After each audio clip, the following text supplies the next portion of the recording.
travel with me to Cebu, Philippines.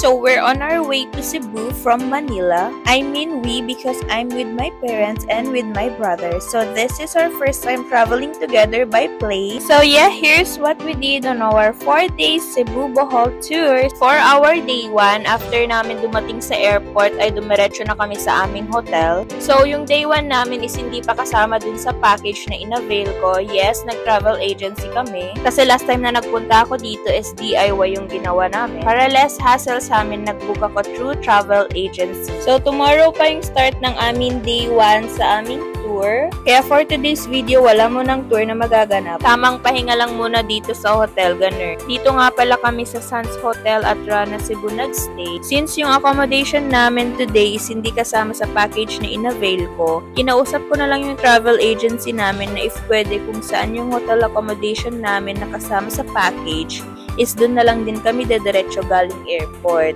para hindi kami palipat-lipat ng hotel. So yung package is sila na ang bahala sa lahat except sa food of course. Hatid sundo ka na din nila so less hassle, may enjoy mo yung tour. Pagdating nga ng gabi ay nag-grocery lang kami. Buti na lang yung hotel is malapit sa Ayala Center, Cebu.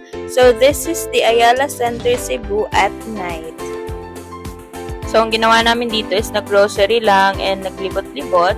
Nag-grocery kami ng mga snacks na babaunin namin for tomorrow's tour.